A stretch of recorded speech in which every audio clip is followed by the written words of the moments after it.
I've been a big fan of Protomartyr over the past however many years. I discovered them through the Agent Intellect in 2015. I think they're one of the more exciting rock bands around at the moment. I think they dropped some really consistent material since really like the early days of their career. They haven't really dropped a dud. I think Relatives of Dissent though, as great as the Agent Intellect is, by the way, it's a really good album, but Relatives of Dissent, that shit tipped them over the edge. They became a really, really power force in punk, post-punk music in the 2010s. I think that album was such a highlight for the genre and even just music at large for like 2017 and 2010s. I think it's a fantastic album. A Private Understanding is still one of my favorites of the 2010s. What a great song, what a fantastic song. So based on my huge liking for them over the past few years, I was definitely excited for Ultimate Success today. I thought Process by the Boys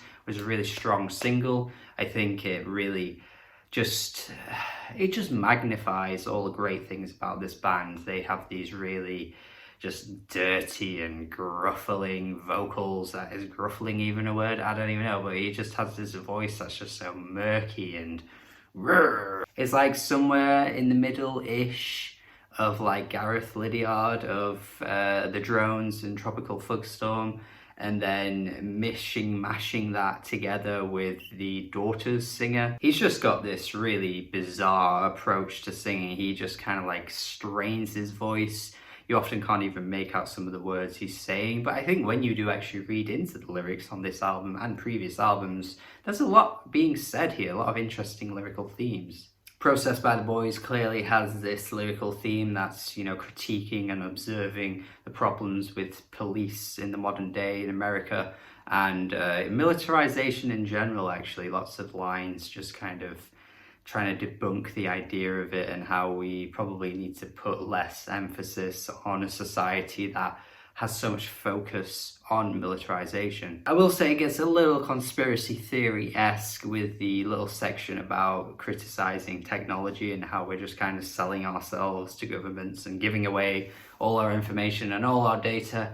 But it's not exactly completely dragging away from the song at large, and to be fair, it's not a completely bizarre concern to have, because it's definitely a worthwhile thing to be worried about, because you don't really know what anyone could do with your information. But it does just feel a little tinfoil hat-ish. The ending of the song is pretty funny though, with the sarcastic lines about how the police look so good and look so cool and they look so nice in their uniforms while also forgetting that yes, they may look cool or whatever, but there are problems within the forces and the institutions that make up the police and the army. It's certainly one of the more focused tracks lyrically, because I do think there are some moments where the lyrics kind of take a back seat. Like Tranquilizers doesn't really have a particularly interesting lyrical theme to it, but the thing is that what Protomartyr are very good at is that they can make up for it by just bringing a forceful song that has like fantastic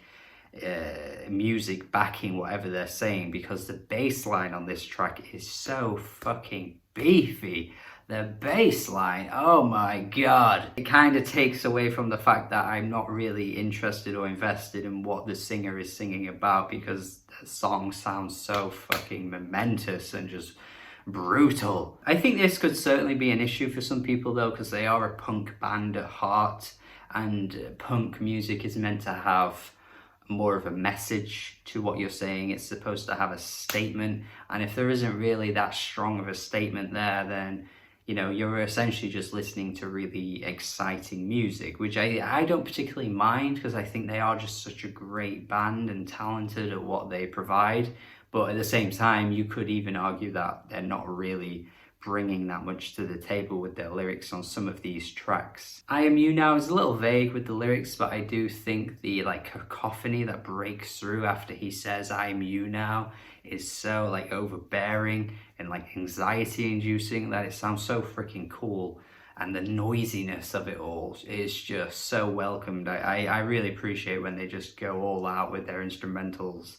They can really just ham it up completely and blow me away. Modern Business Hymns is another track that you can clearly see what they're going for with the lyrics. They're very much critiquing, you know, the people at the top that have the money, and they're always the people that, you know, who say they don't need it, but the people who are left hungry are certainly ones in need of it. So it's like, if you're saying you don't need your money, then really, you know, you could kind of help the other people out that don't have the money. Again, there's this snarkiness to the track. Some of the lyrics throughout obviously are just like poking at like institutions that clearly have, you know, the power to do more with their money, and they don't always do that. I think it's one of those tracks that you could kind of read into and perhaps, you know, not necessarily agree with the way he's wording himself, but you can sort of understand what he's saying. There's certainly an anger to what he's saying, but I feel as though you could probably word yourself a little bit better while also